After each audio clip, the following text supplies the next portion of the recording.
Hello everyone. તો રે optics છે, કિરણ પ્રકાશ શાસ્ત્ર, એનું આપણે રિવિઝન પૂરું કર્યું અને હવે આપણે નવું ચેપ્ટર તરંગ પ્રકાશ શાસ્ત્ર છે એનું રિવિઝન સ્ટાર્ટ કરીએ છીએ. જે સ્ટુડન્ટને એ ચેપ્ટર નથી સમજાણું એ થોડું રિવિઝનમાં ધ્યાન આપે, હે ને. આટલું બધું ટફ ચેપ્ટર પણ નથી, આટલું બધું ઇઝી પણ નથી. ચલો તો સ્ટાર્ટ કરીએ. તરંગ પ્રકાશ શાસ્ત્ર પહેલો લેક્ચર છે, તો પહેલો જ ક્વેશ્ચન છે તરંગ અગ્ર, હે ને. તરંગ અગ્ર શું છે? તરંગ અગ્ર વિશે સમજાવો અને કેટલા પ્રકારના હોય છે એ પણ સમજાવો. ચાલો આપણે શોર્ટમાં આપણે સમજીએ. તો કે સમજી લો કે કોઈ તળાવ છે, એની અંદર તમે કોઈ પથ્થર નાખો છો. તો સમજી લો કે એક તળાવ છે, તમે એક પથ્થર નાખ્યો છે, તો એક ચારે બાજુ વર્તુળાકાર વમળ ઉત્પન્ન થશે અને ખાલી ઉત્પન્ન નહીં થાય, એ વમળ ક્યાં વધશે? આગળ વધશે, હે ને. એ વમળ આગળ વધશે. તો તમે સમજી લો કે અહીંયા પથ્થર નાખ્યો, તો અહીંયાથી આ બિંદુ પર અહીંથી એક વમળ ઉત્પન્ન થયું અને અહીંયા પહોંચ્યું, બીજું એ અહીંયા પહોંચ્યું, મતલબ સેમ વમળ. ત્રીજું એક બિંદુ અહીંયા પહોંચ્યું છે, ચોથું તો કે અહીંયા છે, પાંચમું અહીંયા છે, છઠ્ઠું અહીંયા, સાતમું, આઠમું. એ સમજો છો તમે? મતલબ કે જે વિક્ષોભ તમે ઊભો કર્યો છે, એ વિક્ષોભ છે એ સેન્ટરમાંથી ફેલાય છે. આમ સેન્ટરમાંથી આમ ફેલાય છે, બધી જ દિશામાં એક સરખી સ્પીડથી ફેલાય છે. તો કોઈ એક બિંદુ જ્યાંથી વિક્ષોભ ઉત્પન્ન થયો ત્યાંથી તમે જે સમાન અંતર લેશો, તમે આર અંતર સમાન અંતરે લેશો, તો બધા જ બિંદુની કળા કેવી હશે? સમાન હશે. બરાબર. આ બધા બિંદુની કળા કેવી હશે? સમાન. તમે બધા બિંદુમાંથી પસાર થતો એક વક્ર દોરો, બરાબર છે, તો એ વક્રને કહેવામાં આવે તરંગ અગ્ર. શું કહેવાય એને? તરંગ અગ્ર. તો કોઈ એક બિંદુથી સમાન અંતરે આવેલા બધા જ બિંદુઓ સમાન કળામાં હોય છે, તેમાંથી પસાર થતા વક્રને તરંગ અગ્ર કહેવામાં આવે છે. તરંગ અગ્રની દિશા, આ જે તરંગ છે એની દિશા આ તરફ હશે, અહીંયા આ તરફ તરંગની દિશા હશે. મારી સમજો છો વાત? મતલબ કે આ જે તરંગ અગ્ર છે, આવડું આ છે, એ હંમેશા તરંગની દિશાને કેવું હશે? લંબ હશે. તમે કોઈ પણ જગ્યાએથી જુઓ, તરંગની દિશાને કેવું હશે? લંબ હશે. તો તરંગ અગ્ર તરંગની દિશાને હંમેશા લંબ સ્વરૂપે હોય છે. તરંગ અગ્ર કેટલા પ્રકારના છે? તો કે જો બિંદુવત વિક્ષોભ હોય, તો તરંગ બિંદુવત સ્થિતિમાંથી ઉત્પન્ન થયું હોય, તો એનાથી સમાન અંતરે આવેલા બધા બિંદુ સમાન કળામાં હોવાથી તરંગ અગ્ર કેવું બનશે? ગોળાકાર બનશે, ગોળો બનશે આખો, હે ને. કોઈ એક નાનો બલ્બ હોય તો એની લાઇટ કઈ દિશામાં જાય? તો ચારેય દિશામાં જાય, બરાબર છે, નીચે ઉપર બધી જ દિશામાં જાય, મતલબ એક આખો ગોળો બનશે, બરાબર છે. તો એક તો ગોળાકાર તરંગ અગ્ર પણ હોય છે, ગોળાકાર. કોનું? તો કે જો તરંગના ઉદ્ગમનો સ્ત્રોત બિંદુવત હોય તો, અથવા સમતલ તરંગ અગ્ર પણ બનશે, સમતલ. ક્યારે? જ્યારે તરંગ છે એનો સ્ત્રોત બહુ દૂર હોય અને દૂરથી તરંગો આવતા હોય. સમજી લો કે અહીંયા સ્ત્રોત બહુ દૂર છે, હે ને. આ બિંદુવત સ્ત્રોત છે, પણ બહુ દૂરના અંતરની વાત કરીએ તો, બહુ દૂરના અંતરની વાત કરીએ મિત્રો, તો જો અહીંયાથી બહુ દૂરના અંતરની વાત કરીએ તો બધા લગભગ કેવા છે? તમે ખાલી હવે આ બધું ભૂસી નાખો તમે. તો આ લગભગ કેવા છે? સમાંતર છે કે નહીં? સમાંતર છે કે નહીં, હે ને. તો મતલબ કોઈ બિંદુવત ભલે હોય, એનું તરંગ અગ્ર શરૂઆતમાં વર્તુળ છે, હે ને. વર્તુળાકાર તરંગ અગ્ર છે, એક તરંગ અગ્ર, એટલે બીજું તરંગ અગ્ર છે અહીંયા, અને ત્રીજું તરંગ અગ્ર છે, આવી રીતે. પણ જ્યારે બિંદુવતથી જ્યારે દૂરના અંતરે તમે જાઓ છો, ત્યારે લગભગ તરંગો કેવા છે? એકબીજાને સમાંતર છે. લગભગ કેવા છે? સમાંતર છે. તો સમાંતર જ્યારે તરંગ હોય, આ બધા તરંગ છે, તરંગ અગ્ર નથી, તરંગો છે. સમાંતર તરંગ જે છે એનું તરંગ અગ્ર કેવા આકારનું હશે? તો કે એનું તરંગ અગ્ર હંમેશા તરંગને કેવું હોય? લંબ સ્વરૂપે હોય. તો આવું હશે. સમતલ આકારનું તરંગ અગ્ર છે, હે ને. આ કેવું છે? ગોળાકાર તરંગ અગ્ર છે, અને આ કેવું છે? સમતલ આકારનું. ક્યારે? જ્યારે તરંગો છે ખૂબ અનંત અંતરેથી આવતા હોય ત્યારે. આ બધા તરંગો ક્યાંથી આવે છે? અનંત અંતરે. તરંગ અગ્ર હંમેશા કેવું હોય? તરંગને લંબ સ્વરૂપે હોય. ક્લિયર થઈ ગઈ વાત? ઓકે. તો આ તરંગ અગ્ર છે, સિમ્પલ. કોઈ વિક્ષોભથી સમાન અંતરે આવેલા બિંદુ સમાન કળામાં હોય છે, એમાંથી પસાર થતું જે પૃષ્ઠ છે એને તરંગ અગ્ર કહેવામાં આવે છે. કોણે આની કલ્પના કરી? હાઇગેન્સે આની કલ્પના કરી. ચાલો હાઇગેન્સનો સિદ્ધાંત સમજીએ. ઓકે, તો નેક્સ્ટ ક્વેશ્ચન ચલો હું જરાક રેફરન્સ માટે જોતો જઈશું. તરંગ અગ્રના પ્રસરણ માટે હાઇગેન્સનો સિદ્ધાંત સમજાવો. તો સેકન્ડ ટોપિક છે હાઇગેન્સ નો સિદ્ધાંત. હાઇગેન્સનો સિદ્ધાંત સમજાવવાનો છે આપણે તરંગ અગ્ર માટે. તો હાઇગેન્સે શું કીધું છે આપણે? સિમ્પલ, એણે એક નવું તરંગ અગ્ર કેવું બનશે એની માટે એક ભૌમિતિક રચના સમજાવી. શું સમજાવ્યું એને? સમજી લો કે કોઈ એક સમયે હું એક તરંગ, સમજી લો કે આ એક તરંગ અગ્ર છે અને તરંગ અગ્ર છે F1 F2, બરાબર છે. કોઈ એક તરંગ અગ્ર F1 F2. તો તરંગ તો આને કેવું હશે? લંબ સ્વરૂપે જશે ને, આવી રીતે આમ. તરંગ હંમેશા તરંગ અગ્રને લંબ સ્વરૂપે હોય, આ વસ્તુ યાદ રાખજો. ઓકે, હવે હાઇગેન્સ એવું કહે છે કે આ જે F1 F2 છે, F1 F2, આ જે તરંગ અગ્ર છે કયા સમયે? તો કે t બરાબર 0 સમયે છે તરંગ અગ્ર, બરાબર છે. હવે આ જે તરંગ અગ્ર છે એના દરેક બિંદુ એક ગૌણ વિક્ષોભ તરીકે વર્તે છે. કેવા તરીકે? ગૌણ વિક્ષોભ તરીકે. મતલબ બધા ગૌણ વિક્ષોભ. હવે આ તરંગ અગ્ર ઉત્પન્ન થયો છે એનું કારણ અહીંયા ક્યાંક વિક્ષોભ ઉત્પન્ન થયો હશે. અહીંયા વિક્ષોભ ઉત્પન્ન થાય એટલે પાણીમાં તમે કંઈક પથ્થર નાખ્યો છે તો એમાંથી તરંગ ઉત્પન્ન થયું અને એ તરંગ અગ્ર અહીંયા પહોંચ્યું. હવે અહીંયાથી આપણે અભ્યાસ શરૂ કરીએ છીએ. કયા સમયે? તો કે t બરાબર 0 સમય લો. તો આ જે છે એના દરેક બિંદુ, તરંગ અગ્ર પરના દરેક બિંદુ ગૌણ વિક્ષોભ તરીકે વર્તે છે. આવું કોણ કહે છે? હાઇગેન્સ કહે છે. ઓકે, હવે ગૌણ વિક્ષોભ છે તો ત્યાંથી તમે ગૌણ તરંગો પણ દોરી શકો. તો સમજી લો કે અહીંથી ગૌણ તરંગો ઉત્પન્ન થાય છે. શું ઉત્પન્ન થાય છે? ગૌણ અથવા તો લઘુ તરંગો. દરેક વિક્ષોભ એક દરેક ગૌણ વિક્ષોભ છે અહીંથી પાછળ, કારણ કે વિક્ષોભ હોય ત્યાંથી તરંગ ઉત્પન્ન થાય. તો કેમ? અહીંથી તરંગ ઉત્પન્ન થઈને અહીંયા પહોંચ્યું વેવફ્રન્ટ. હવે આ બધા વિક્ષોભ જ છે. મતલબ તમે એવું સમજો કે બધે પથ્થર નાખ્યા છે તમે. તો અહીંથી પણ તરંગ ઉત્પન્ન થશે, અહીંથી તરંગ ઉત્પન્ન થશે, અહીંથી તરંગ ઉત્પન્ન થશે, અહીંથી પણ ઉત્પન્ન થશે, અહીંથી પણ ઉત્પન્ન થશે. આવું હાઇગેન્સ સમજાવે છે કે આ બધા ગૌણ વિક્ષોભ છે. તો અહીંથી તરંગ ઉત્પન્ન થશે. સમજી લો કે અહીંથી તરંગ ઉત્પન્ન થયું એ t બરાબર 0 સમયથી લઈ અને t બરાબર t સમયે, ધારો કે અહીંથી ઉત્પન્ન થયેલું તરંગ છે એ અહીંયા પહોંચ્યું વિક્ષોભ. અહીંથી ઉત્પન્ન થયેલો તો કે અહીંયા પહોંચ્યું. સમજી લો કે ઉત્પન્ન થયેલા તરંગ છે, તરંગનો વેગ v છે. તો t સમયમાં તરંગે કાપેલું અંતર કેટલું હશે? vt હશે. તરંગનો વેગ v છે તો t સમયમાં તરંગે કાપેલું અંતર. તો t બરાબર 0 સમયે અહીંયા વિક્ષોભ ઉત્પન્ન થયો અને t બરાબર t સમયે વિક્ષોભ ક્યાં પહોંચ્યો? તો કે vt અંતરે, કારણ કે તરંગનો વેગ v છે. તો અહીંથી દોરો, આ vt અંતર છે. અહીંથી આઈટમ ચાપ દોરો, અહીંથી ચાપ દોરો, અહીંથી પણ આમ ચાપ દોરો, ચાપ. આ બધા અંતર કેટલા છે? vt. હવે અહીંથી જેમ અહીંયા સાઈડ ગયું છે એમ પાછળ આવી રીતે આમ ફેલાય છે ને તરંગ. કઈ એવું થોડું છે કે આમ આગળ જ ફેલાય, આમ બધી સાઈડ ફેલાય ને તરંગ. તો મતલબ અહીંયા પણ વિક્ષોભ આવ્યો છે.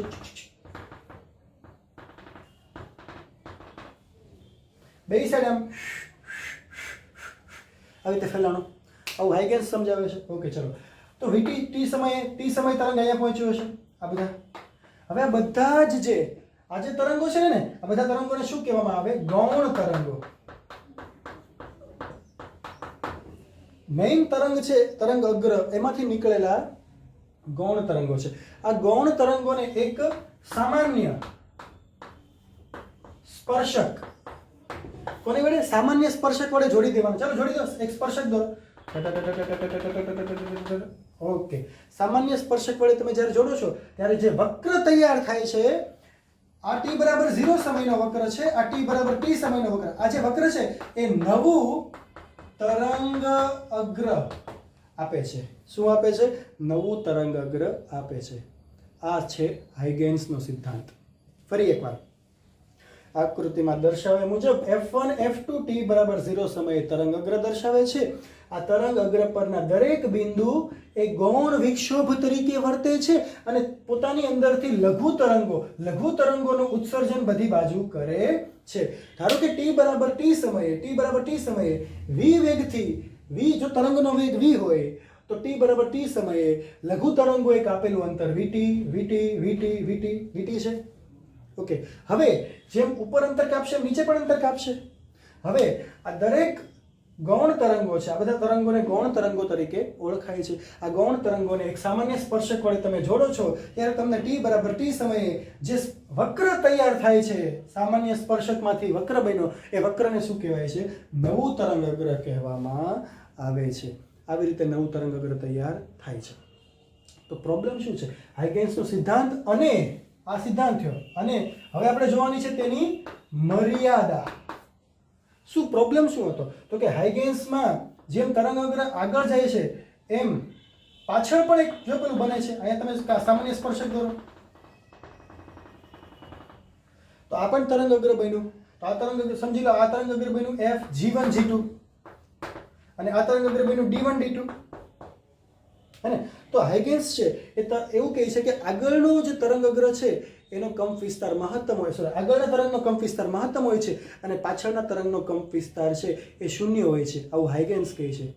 પણ વાસ્તવમાં પાછળનો કંપ વિસ્તાર શૂન્ય શા માટે હોય છે એ હાઇગેન્સ સમજાવી શકતો નથી. પાછળ તરંગ અગ્ર ઉત્પન્ન થવું જોઈએ, એકચ્યુઅલી થતું નથી, પણ હાઇગેન્સનો સિદ્ધાંત પ્રમાણે તો થવું જોઈએ. પાછળ જેમ આગળ આવી તેમ ચાપ દોરી એમ પાછળ પણ ચાપ દોરી છે ને, તો અહીંયા તરંગ અગ્ર ઉત્પન્ન થવું જોઈએ.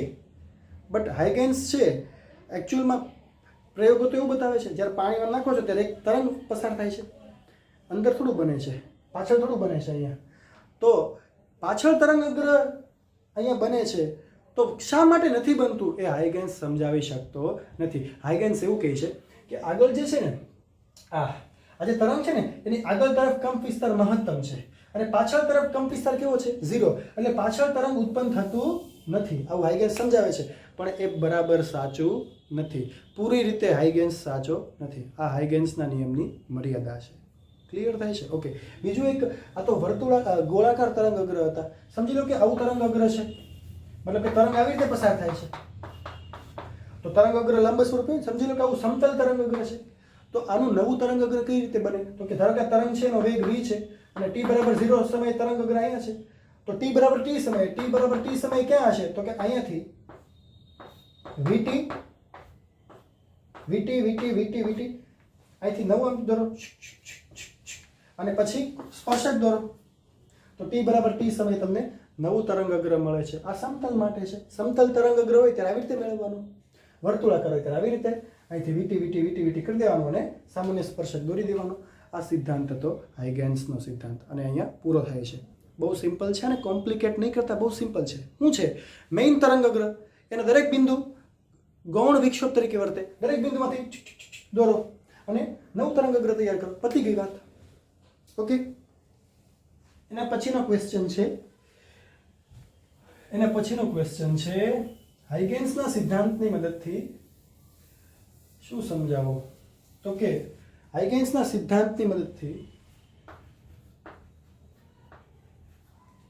પરાવર્તન સમજાવો. ભાઈ આ બધું કઈ લખવાની જરૂર નથી, આ તો ખાલી રિવિઝન. ચલો, પરાવર્તન સમજાવવાનું છે આપણે. હાઇગેન્સના સિદ્ધાંત તરંગ અગ્રની મદદથી પરાવર્તન સમજાવવાનું છે. તરંગની મદદથી નહીં, તરંગ અગ્રની મદદથી. ઓકે, ચલો. તો આજે છે આ બંને માધ્યમને છૂટી પાડતી રેખા છે. આ માધ્યમ એક છે, માધ્યમ બીજું. સોરી, આ તો એક અરીસો છે. પરાવર્તન તો અરીસામાં જ થાય ને. એક અરીસો છે. સોરી, માધ્યમ ક્યાંથી? માધ્યમ તો વક્રી ભવનમાં આવે. ચલો, અરીસો છે. હવે અહીંથી એક તરંગ આવે છે. ઓકે, સેમ બે તરંગ સમાંતર રીતે આવે છે. તરંગ તો કરોડો તરંગ આવે છે, લાખો કરોડો તરંગ આવે છે અહીં આમ. પણ આપણે ખાલી કેટલા ધ્યાનમાં લેવા છે? 2 તરંગો લેવા છે. ઓકે, ચલો. તો એક તરંગ અહીંયા અને બીજું તરંગ અહીંયા. આ રીતે 2 તરંગો આવે છે. ઓકે. હવે જો આવી રીતે તરંગો આવતા હોય મિત્રો, તો તરંગ અગ્ર એ તરંગની દિશાને લંબ સ્વરૂપે હોય કે નહીં? તો તરંગ અગ્ર આવી રીતે આમ બનશે. આ બધા તરંગો છે. તરંગ અગ્ર લંબ સ્વરૂપે હશે. સમજી લો કે આ બિંદુ પાસે આવે છે અને આ જે છે લંબ સ્વરૂપે. આ શું તૈયાર થયું? આ તરંગ અગ્ર તૈયાર થયું હે ને. આવડું આ સમજી લો કે આ AB તરંગ અગ્ર છે. AB. ઓકે. આજે બન્યો, આજે ખૂણો બન્યો, આ ખૂણો બન્યો એંગલ ઓફ ઇન્સિડન્ટ, એટલે કે આપાત ખૂણો. બરાબર છે? ઓકે, ચલો. હવે કોઈ t બરાબર 0 સમયે, t t બરાબર 0 સમયે તરંગ છે એ બિંદુ પાસે છે. આ જે પોઝિશન છે એ ક્યાંની પોઝિશન છે? આ પોઝિશન છે એ t બરાબર 0 સમયે તરંગ અગ્ર AB છે. કયું તરંગ અગ્ર છે? તરંગ અગ્ર AB છે એ અહીંયા છે, બરાબર છે. આ I હોય તો આ 90 છે, આ 90 હોય તો આ છે 90 માઇનસ I. કેટલું? તો કે 90 માઇનસ I. અને આ પાછો 90 છે, આ 90 છે તો આ પાછો કેટલો હોય? I. કે ખ્યાલ આવે છે? ઓકે, તો આ કેટલો હશે? I. હવે સમજજો જાતે. મોટા થઈ ગયા ને? બહુ મોટા થઈ ગયા સર. ઓકે, ચલો તો એક તરંગ અગ્ર અહીંયા છે અને આ ખૂણો કેટલો થશે? આ તો કે I આપાત ખૂણા જેટલો. ઓકે, ચાલો હવે અહીંયાથી આ જે તરંગ અહીંયા પહોંચ્યું છે આ કયા સમયે છે? તો કે t બરાબર 0 સમયે પહોંચે છે. t બરાબર 0 સમયે. t બરાબર 0 સમયે એક કિરણ અહીંયા પહોંચ્યું છે, એ પાસે પહોંચ્યું છે. આ કિરણ અહીંયા પહોંચ્યું છે અને t બરાબર 0 સમયે આ કિરણ હજી અહીંયા b પાસે જ પહોંચ્યું છે, હે ને? તો એ બી તરંગ અગ્ર બન્યું, બરાબર છે. હવે ધારો કે t બરાબર t સમયે આ જે તરંગ છે એ અહીંયા પહોંચે છે, હે ને? આ બિંદુને કહી દઈએ C. સમયે તરંગ v વેગથી C પર પહોંચે છે, બરાબર? C બિંદુ પર પહોંચે છે. ક્યાં સમયે? તો કે t બરાબર t સમયે. કેટલા વેગથી? v વેગથી. તો અહીંયા v વેગથી પહોંચતું હોય તો આ કેટલું હશે? vt હશે. આટલું ડિસ્ટન્સ કેટલું હશે? vt ડિસ્ટન્સ હશે. t બરાબર 0 સમયે આ તરંગ છે એ b પાસે પહોંચે છે અને આપણે એવું ધારવાનું છે કે t બરાબર t સમયે એ અહીંયા c પર પહોંચે છે. કેટલા વેગથી? તો કે v વેગથી. તો આટલું અંતર કેટલું હશે? vt હશે. Okay, good. તો અહીંથી આ અહીંયા vt અહીંયા પહોંચતું હોય તો સેમ આ પણ ક્યાંક પહોંચ્યું હશે, હે ને? અહીંથી પરાવર્તન થઈને ક્યાંક પહોંચ્યું હશે. ક્યાં પહોંચ્યું હશે? તો સમજી લો કે અહીંથી અહીંયા લઈ લો t 0 સમયથી t સમયે vt આમ, તો અહીંથી પણ તમે લઈ લો આ આમ.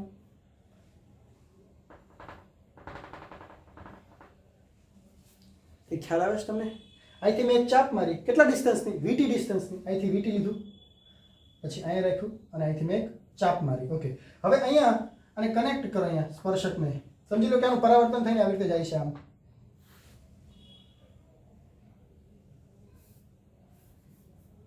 સમજી લો કે પરાવર્તન થાય છે અને આવી રીતે જાય છે. ઓકે, તો અહીંયા એક સ્પર્શક દોર્યો છે મેં અહીંયા. તો આને આની સાથે કનેક્ટ કરો, આની સાથે કનેક્ટ કરો. તો આને જોડી દો આને. તો આજે બન્યું, આ બન્યું, એક શું બન્યું? નવું તરંગ અગ્ર બન્યું. અને આ અંતર કેટલું હશે? vt અંતર હશે. કઈ ખ્યાલ આવે છે કે નથી ખ્યાલ આવતો? ઓકે, ચલો. આ જે ખૂણો છે, આ જે ખૂણો, એ ખૂણો કેટલો હશે? r હશે. કેટલો હશે? r. પરાવર્તન કોણ? આ આપાત કોણ છે I અને આ કેટલો છે? પરાવર્તન કોણ. અને આ જે અંતર છે એ કેટલું છે? vt છે. સમજો, સિમ્પલ જ છે. ઓકે, ચલો. અને આ જે ખૂણો છે કેટલો હશે? 90 ડિગ્રીનો હશે. હવે જો આ r હશે મિત્રો, ઓકે, આ r છે, આ ખૂણો કેટલો છે? r છે. આ સ્પર્શક છે.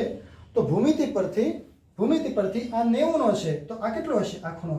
તો જો આ 90 છે તો આ હશે 90 માઇનસ r. આ ખૂણો r છે. પરાવર્તન કોણ? અહીંયા આપાત કિરણ આવ્યું, અહીંયા પરાવર્તન કિરણ ગયું છે. આ પરાવર્તન કિરણ છે. આ ખૂણો કેટલો છે? પરાવર્તન કોણ r. તો આ ખૂણો કેટલો હશે? 90 માઇનસ r. હવે આ તો 90 છે, આ 90 માઇનસ r છે, આટલો. આ 90 છે તો આ કેટલો હશે? r. પતા ચલા? ઓકે, ચલો, ગુડ. નાવ હવે જો, હવે બે ત્રિકોણો લઉં છું. એક ત્રિકોણ છે ABC, અહીંયા બિંદુ D કહી દો. ABC, તો ABC, એની અંદર AB, અહીંયા આ 90 ડિગ્રી છે અહીંયા. ઓકે, આ ખૂણો છે I. ઓકે, અને આ બિંદુ છે C. ચલો બીજો એક ત્રિકોણ લો, ADC. આવી રીતે આમ. ક્યાંથી લો? તો કે અહીંથી લો. ADC અને એની અંદર આ જે ખૂણો છે 90 નો છે. ઓકે, ADC અને આ જે ખૂણો છે C પાસેનો એ R છે, એંગલ ઓફ રિફ્રેક્શન. હવે તમે બે ત્રિકોણ તમે જુઓ. આ અંતર છે, આ BC અંતર કેટલું છે? B થી C અંતર કેટલું છે? VT. એ થી ડી અંતર કેટલું છે વીટી, જો અહીં લખ્યું મેં, અહીંથી ચાપ લઈને જ મેં અહીંયા મારી હતી ને ચાપ, તો એ થી ડી અંતર કેટલું છે વીટી, તો એ થી ડી અંતર કેટલું છે વીટી. હવે આ બે ત્રિકોણ શાંતિથી જુઓ, એક ખૂણો 90 90 નો છે, એક બાજુ વીટી વીટી બાજુ છે, એક બાજુ એસી એસી, મતલબ કે આ બે બાજુ સમાન છે, એસી એસી આ બે બાજુ સમાન છે, અને એક ખૂણો 90 નો છે. એક ખૂણો કેટલાનો છે 90 નો છે. બે બાજુ સમાન છે અને એક ખૂણો સમાન છે. એનો મતલબ કે આ બાખુબા, એનો મતલબ કે બંને ત્રિકોણ કેવા છે, બંને ત્રિકોણ કેવા છે એકરૂપ ત્રિકોણ છે. કેવા ત્રિકોણ છે એકરૂપ ત્રિકોણ છે. તો I બરાબર શું થશે R થશે. So angle I is equal to angle R, angle I is equal to angle R. મતલબ કે આપાત કોણ બરાબર પરાવર્તન કોણ. તો આને તો શું કહેવામાં આવે છે પરાવર્તન. તરંગ અગ્ર વડે સમજાવ્યું આપણે. એક તરંગ અગ્ર આવડું આવ્યું, સોરી આ પેલા એક તરંગ અગ્ર આપણે આ દોર્યું, પછી આ તરંગ અગ્ર દોર્યું, આ આપાત તરંગ અગ્ર છે, આ પરાવર્તિત તરંગ અગ્ર તૈયાર થયું.